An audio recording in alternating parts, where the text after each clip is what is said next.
Shalom Aleichem. Alors, on va attaquer le mois de Av. Le mois de Av, c'est le cinquième mois de l'année juive. Ainsi, on trouve dans la Torah, au chapitre 33, verset 38 de Bemidbar, c'est-à-dire le livre des Nombres, il est dit là-bas, Aaron, le prêtre, monta sur le mont Hor par ordre de l'Éternel. Et il y mourut le premier du cinquième mois. C'est quoi le cinquième mois? On apprendra que c'est le mois de Av. Et ainsi, après le retour de Babel, ce mois fut appelé Av ou alors Menahem Av, ce qui signifie celui qui console le Père. Av veut dire Père en hébreu. Puisque nous espérons voir en ce mois de Av la consolation de tous nos malheurs qui se sont accumulés dans l'histoire, et notamment durant le mois de Av. Certains voient dans ce nom de Av une allusion aux deux empires qui, à 6 siècles d'intervalle, ont par 2 fois détruit notre sanctuaire. C'est-à-dire, il y a Aleph, le mot Av en hébreu, est composé des 2 lettres Aleph et Bet. Aleph est une allusion à Édom. Édom, c'est l'empire romain à l'origine du monde occidental. Et Bet fait allusion à Babel, la Babylonie, à l'origine d'une bonne partie du monde oriental. D'accord? Aleph, Bet, Édom et Babel. Ces 2 ennemis, pendant l'histoire d'Israël, sont mentionnés dans l'élégie du psaume 137. Bad Babel, la fille de Babel vouée à la ruine, dans le verset 8 au psaume 137. Il est dit là-bas, d'abord dans le verset 7, Souviens-toi, ô Seigneur, pour la perte d'Édom du jour fatal de Jérusalem. Il y a une constante dans l'histoire d'Israël depuis cette époque-là. À chaque fois qu'une nation, que ce soit de Édom ou que ce soit de Mitzrayim, que ce soit de Babel, chaque fois qu'une nation fait du mal au peuple d'Israël, elle doit s'attendre à aller au-devant de son autodestruction. C'est une constante historique, seuls ceux qui connaissent bien l'histoire le savent. Le signe du zodiaque de ce mois, c'est le lion. Comme il est dit dans la Mishnah de Rosh Hashanah 1.3, des messagers étaient envoyés dans la Gola, ça veut dire en dehors d'Israël, pour annoncer le jour de la Néoménie de Av, c'est-à-dire Rosh Chodesh Av, et ce à cause du jeûne, du jour du jeûne. Le mois de Av, comme les mois de Nissan, Sivan, Tishri, où tombe une fête, eh bien, à lui aussi 30 jours, car le jeûne de Av est appelé Mo'ed dans les Lamentations, c'est-à-dire dans la Megillat Echa. Au chapitre 1, verset 15, il est dit là-bas, il a convoqué une assemblée, Kara Alay Mo'ed, pour briser mes jeunes guerriers. Remarquons que nos sages, pour cette raison, ont décidé qu'on ne dit pas Tachanunim le 9 Av. On ne dit pas Tachanunim, c'est-à-dire les fameuses supplications le jour du Tisha B'Av, car ce jour-là sera transformé en jour de joie comme tous les autres. Pardon, oui. Non, on ne dit pas Tachanunim, c'est toute la journée du mois de Av, du 9 Av. Et dans les temps futurs, l'Éternel transformera ce jour comme les autres jours de jeûne obligatoires en joie et en allégresse. En effet, dans le fameux verset du prophète Zacharie, au chapitre 8, verset 19, il est fait mention là-bas des 4 jours de jeûne qui sont liés aux différentes étapes ayant conduit à la destruction des 2 temples de Jérusalem. Et il est dit là-bas, ce jour-là, le jeûne du 5e, le jeûne du 8e, du 9e, etc., ces jours-là seront transformés en jours de joie. Tous les jours de jeûne qui sont un rappel d'un événement historique douloureux seront transformés en jours de joie. En fin de compte, c'est cette prophétie, cette promesse prophétique qui nous permet, quand on jeûne, de tenir bon et d'exprimer notre foi dans le fait que tout ce que Dieu nous promet, il le réalisera. Il n'y en a aucun doute là-dessus. Il y a une différence entre les promesses politiques et les promesses divines. Les promesses politiques, elles ne valent que pour ceux qui veulent y croire en attendant d'être déçus. Tandis que les promesses divines, elles sont toujours suivies des faits. Après, quand est-ce qu'elles seront suivies des faits? Lorsqu'il le décide. lorsque les conditions sont réunies ou voulues. Oui. Dans le cas de Tisha B'Av, il n'y a pas de jour de joie, par exemple. Non, il n'y a pas de jour de joie aujourd'hui. Mais c'est un jour qui, un jour, sera À la transformé, reconstruction. bien sûr, à la reconstruction du temple et d'autres événements encore. Ce sera un jour qui sera transformé en jour de joie. Comme Mais tous la les même autres chose pour le jeûnes. 17 Tammuz, la D'accord. même chose pour le Asala BTV, la même chose pour le Som Gedalia. Tous ces jeunes-là, qui, je le répète, marquent une étape du deuil conduisant à la destruction du temple, seront transformés en jour de joie. Ça, c'est... Alors, il y a un événement également important, c'est dans le mois de Av, c'est l'anniversaire de la mort du grand prêtre Aaron. Il y a trois grands personnages à la fois célèbres, mais surtout essentiels durant la traversée du désert. Entre la sortie d'Égypte et l'entrée en terre d'Israël, c'est Moshe, Aaron et Myriam. Moïse, Aaron et Myriam, c'est grâce à ces trois et grâce à leur mérite et leur action que le peuple d'Israël a été protégé par les fameuses nuées de protection dans la traversée du désert. Or, voici que le grand prêtre Aaron à Cohen, le frère de Moïse, eh bien, est décédé. Quand cela, Aaron le prêtre est décédé le 1er Av de la 40e année de la sortie d'Égypte. Le 1er Av de la 40e année de la sortie d'Égypte, c'est-à-dire au bout de la traversée, à la fin, juste avant d'entrer en terre d'Israël. Et bien que ce jour soit un jour de Rosh Chodesh, c'est-à-dire un jour de joie a priori, où il est interdit de fixer un jeûne public, eh bien malgré tout, certaines personnes zélées jeûnent ce jour-là, c'est une exception. Ils jeûnent le jour de Rosh Chodesh Av en souvenir de cette mort d'un tzaddik. C'est ce que d'aucuns appellent Tanit Tzadikim. Enfin, dernier point à retenir important concernant le mois de Av, c'est ce fameux adage talmudique qui dit que lorsque commence le mois de Av, Keshenichnas Av, même à Atin Besibra, eh bien, on diminue les joies, on s'abstient en tout cas de démonstration de joie. Car ce mois ne porte pas particulièrement dans l'histoire de joie et de bonheur au peuple d'Israël, ainsi que celui qui a un procès avec un idolâtre pendant cette période, eh bien, il fera en sorte de le faire ajourner au moins jusqu'après le jeûne de Tisha B'Av. Pendant cette même période, il faut s'abstenir de tout ce qui puisse nous procurer de la joie. Par exemple, la construction d'une maison d'habitation, l'embellissement d'un appartement, etc. Toutes choses qui nous tiennent à cœur et qui nous fait plaisir, on évite de le faire pendant cette période. En général, toute construction pour les besoins d'une mitzvah est autorisée. Quand c'est pour une mitzvah, c'est autorisé.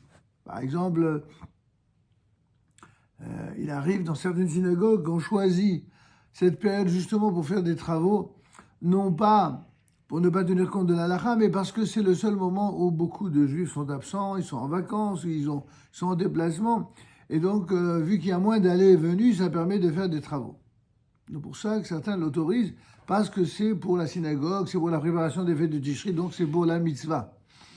Mais si ça n'est pas dans cet esprit-là, a priori, c'est pas le moment pour faire ce genre de travaux d'embellissement. Celui qui n'a pas encore de foyer et qui projette par exemple de se marier après le jeûne, eh bien lui par contre est autorisé à se faire construire une maison. Là aussi, ça procède de la même logique de tout ce qui est nécessaire à une mitzvah. Il est interdit d'acheter ou de faire coudre des vêtements neufs, mais à celui qui se marie dans les jours qui suivent le jeûne, là aussi, il faut encore, il sera permis d'acheter ou de faire un vêtement neuf. C'est également le cas d'une robe de mariée ou d'un costume pour le khatan. À partir de Rosh Chodesh Av, il y a un certain nombre de règles qui vont s'imposer pour manifester, ou plutôt marquer cette ambiance de jeûne et de deuil, pardon. Celui, par exemple, qui n'aurait qu'une seule chemise à mettre, il est dans un tel état de pauvreté qu'il n'a qu'un seul vêtement. Alors celui-là, évidemment, on ne sera pas aussi rigoureux. Il pourra laver son vêtement parce qu'il n'a que ça. Mais celui qui a plusieurs vêtements, comme c'est souvent le cas aujourd'hui, même les gens qui ne sont pas très riches, ils ont plusieurs vêtements, ils ont plusieurs chemises, ils ne sont pas à ce point. Alors dans ce cas-là, effectivement, il sera interdit de laver son linge, même si c'est dans l'intention de ne s'en servir qu'après Tisha B'Av. Et tout ceci est dit que dans la mesure où on a le choix, on a plusieurs possibilités. Celui qui n'a qu'une seule chemise à mettre, alors il peut laver jusqu'à la semaine de Tisha B'Av. Et tout cela, encore une fois, c'est en fonction des situations de chacun.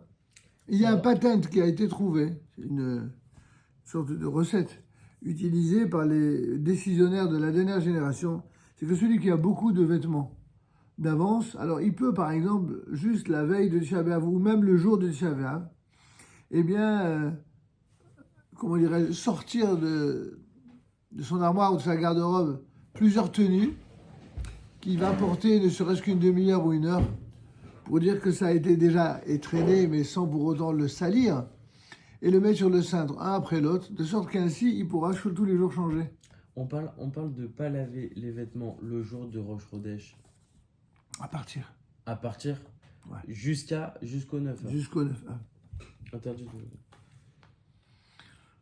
D'accord, donc a priori, on essaye de garder plusieurs chemises, plusieurs costumes, plusieurs... Alors les seules choses que, d'après tous les poskim, on autorise, ce sont les sous-vêtements, tout ce qui est lié à l'intimité et qui peuvent se dégrader en termes de propreté par la sueur, etc. Et dans ce cas-là, les sous-vêtements... Ça fait une semaine. Les sous-vêtements, Oui, les sous-vêtements, les chaussettes. Les tricots de peau, voilà, ça, on peut changer. Par contre, tout le reste, où voilà, on n'est pas obligé de... Donc on fait cette distinction. Ça peut sembler évidemment quelque chose de très singulier. Oui, c'est une... Comme tous les rituels de la tradition juive, c'est une mise en condition pour ne pas sortir de l'esprit du deuil pendant cette période. Donc il est interdit par ailleurs, et dans le même esprit, de se faire couper les cheveux pendant cette période, et même aux enfants à partir du 17 Tammuz. Mais par contre, il est permis de laver le linge pour les enfants, même dans la semaine où tombe le jeûne de Tisha B'Av, cette fois-ci en petite quantité, c'est-à-dire tout ce qui est nécessaire. Notamment une maman qui a beaucoup d'enfants en bas âge, c'est évident que tout est permis pour eux, parce que les enfants ils salissent tout le temps, c'est compliqué. En plus, ils comprennent rien du tout à ce que ça veut dire la peine de la destruction du temple. On va commencer à parler de toutes ces règles à un enfant quand il est en âge de comprendre, c'est-à-dire en âge de raison, qu'il a au moins entre 7 et 10 ans minimum. Mais avant, rien du tout. Donc, tout est permis pour lui. Il est permis de même de célébrer des fiançailles, et ce, même dans la semaine de Tisha B'Av. Pourquoi ? Parce que dans une logique où il est difficile de trouver son bon conjoint ou sa conjointe idéale, c'est-à-dire c'est tout le temps difficile, et aujourd'hui dans notre génération plus que jamais, alors de craindre que la personne et son mazal puissent lui échapper, pour éviter cela, alors si ils sont sûrs d'eux, alors on ne va pas reculer ou remettre à plus tard. Parce que le mauvais esprit risque de les détourner complètement après. Alors pour éviter cela, les sages autorisent le fiançailles, c'est-à-dire la promesse de mariage, sans que ce soit le mariage lui-même, évidemment, puisque c'est interdit. Mais la promesse, oui, c'est permis. Alors, pas de mariage. Donc, permis de célébrer des fiançailles, sans musique, bien sûr, mais non de faire une séouda à cette occasion. D'accord ? Donc, pas de mariage du tout. Du tout. La vérité, certaines communautés séfarades et la totalité des communautés ashkénazes ne font rien de l'ordre de ce qu'il y a au mariage entre le 17 Tammuz et Tisha B'Av, pendant 3 semaines. Certaines communautés séfarades récemment ont réduit cela simplement aux 9 jours entre Rosh Chodesh et Tisha B'Av. Mais autrefois, c'était vraiment les 3 semaines. Et c'est comme ça encore le cas en France. D'accord ? Et même en Israël, pour les communautés qui sont restées fidèles au minhag séfarade. En tout cas,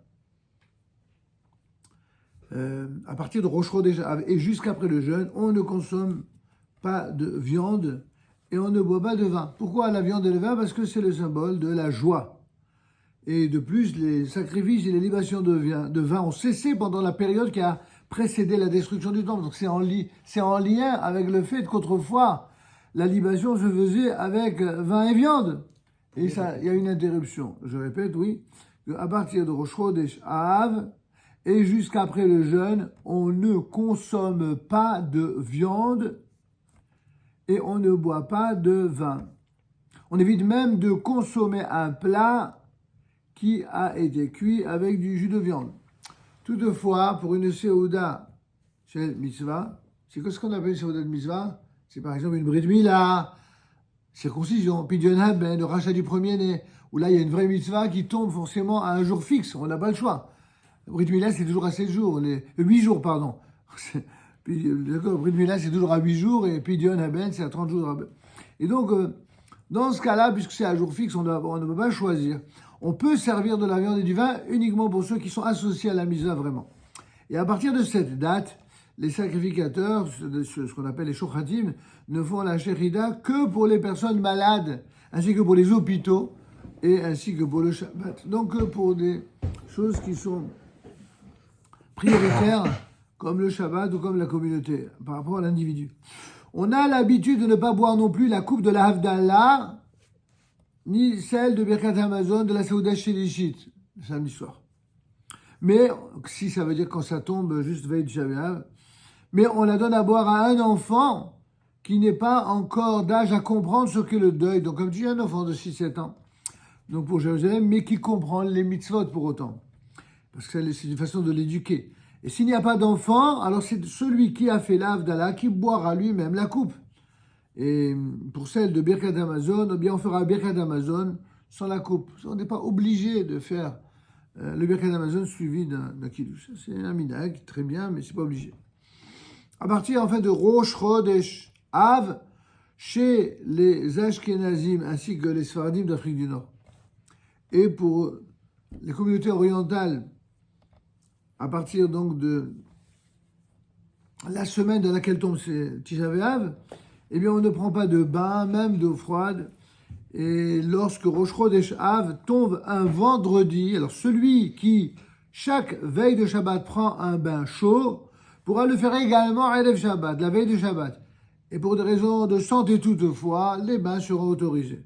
De même, celui qui exerce un métier qui est salissant a aussi le droit de prendre un bain après son travail. Ce qui est interdit ici, c'est seulement ce qu'on appelle un bain d'agrément, ou en hébreu, Rechitza shel ta'anoug. Ouais, un bain pour le kiff, comme ça, shel ta'anoug, de délice. La veille du Shabbat qui précède le jeûne, il est permis de se laver à l'eau chaude, mais non de prendre un bain complet, tout ceci pour faire une simple différence. Voilà, je crois qu'on a fait tout le tour de, à la fois, Rosh Chodesh Av et les premiers jours qui le suivent. On va passer à présent à la particularité de ce qu'on appelle le Shabbat Chazon.